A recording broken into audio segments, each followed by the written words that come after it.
Welcome to Understanding Builds in Destiny 2. So you're probably wondering to yourself, how do I understand builds in Destiny 2? You may be overwhelmed by the fragments from your subclass, or even the mods from your armor pieces. But at the end of the day, it's actually easier to understand than you think. Now, I'm going to break this down to some main segments. You first have subclass and fragments, which is probably the main part of a build. Then you have exotic armor, mods, and weapons. Now, a good thing to know about the subclass system is that a lot of abilities, aspects, and fragments have something common called subclass keywords. And these things are mainly used on a specific subclass.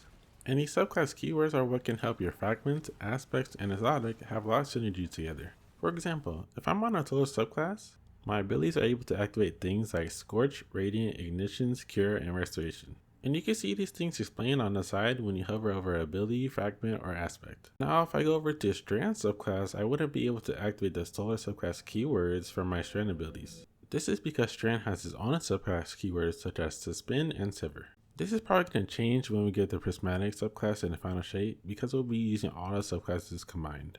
But for now, this is how it is. When trying to understand the whole subclass segment, you first have to understand that each subclass has its own little segments. You have supers, abilities, aspects, and fragments. With abilities, you have your class ability, which can have different usefulness depending on the one you're using. Now for Hunter, say I want to get my melee back faster, and with that in mind, I would want to use Gambler's Dodge because it gives me it back instantly when dodging near enemies. But say I just wanted to reload my weapons. Say in a boss DPS, I would then use Marksman Dodge because that's what it does. You'll have different ones for every class, but just try them all out and see what you think is best. So generally, when thinking about which is better, try to compare your options and boil it down to which one would be better suited for a situation.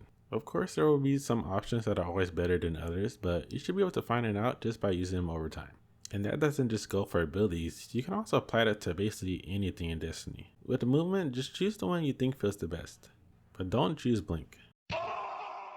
Now each subclass and class has different melees, and when putting a build together, it's your choice to figure out which one you want to use based on what your build is centered around. Some melees will feed right into your fragments, aspects, and exotic, so try to keep that in mind when you're reading the description. An example of this could be if I'm on Arc Hunter and I'm planning on using Lars Handshake for my exotic. Lars Handshake has the cross counter perk, which says, using your arc melee ability or being hit by a melee attack will allow you to follow up with the extremely powerful melee counter punch that will heal you. So which melee would I use out of Combination Blow and Disorienting Blow? Well, I would use Combination Blow, and since I'm using this melee, it's also going to increase the damage of the Lion's Handshake melee as well, resulting in a huge chunk of damage. That doesn't mean that the other melee is bad, it just means it's not useful in this situation, and may have better use in a different one.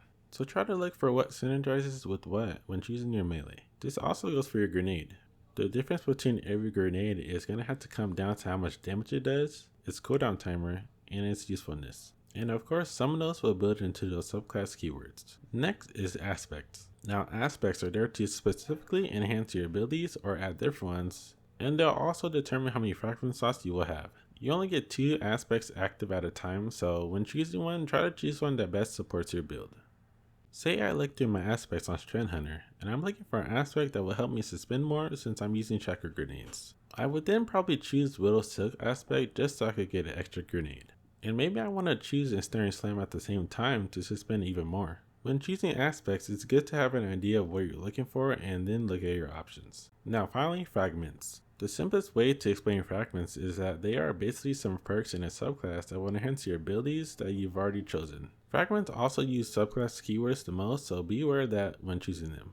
Try to build into subclass keywords that you've already chosen with your grenades, melee, and aspects, or even choose fragments that will generally help you. Going back to the Strand Hunter example, since I'm building into Suspend, I would probably choose fragments that benefit suspending, and also some that will help me with survival. As you can see here, the ones I chose all help with suspend, and even build on survival with threat of warding. When choosing fragments, think of synergy. Exotic armor is kind of big because each piece of armor has different uses. Do you want one that has synergy with your subclass, helps your abilities, or enhances your weapons? That's the main thing you're going to have to think about before using an exotic. And some exotics can only be used on certain subclasses, so be sure to look at the description and see if it has any certain requirements. If the exotic doesn't have any names of items in a subclass on it, it can generally be used on any subclass. An example is 6th Coyote, and that simply gives you an extra dodge ability. An example of a subclass specific one is Celestial Nighthawk, which increases the damage of your golden gun, which is only present on a solar subclass. Each armor piece has different types of mods in them, and also general mods that increase your stats such as mobility mod, or even mods that help you survive such as resistance mods. Some of these uses the armor charge system. This gives you some charges on the side of your screen each time you pick up an orb of power. You can use these charges to build into weapon damage, or even help get your abilities back. When going through these mods, you should already have an exotic and subclass chosen out so that you know the types of mods to pair with it. If your build is all about getting grenades and class ability, then build into that, and select some mods that help you get that energy back, like this mod, and use the armor charges to your advantage. Want a damage buff to your weapons?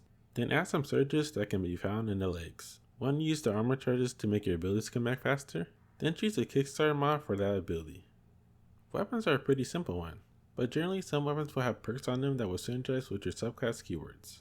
Now I'm not saying that you have to choose something like that, but it does help with the synergy. For example, solar weapons that have solar subclass perks are the best paired with the solar subclass.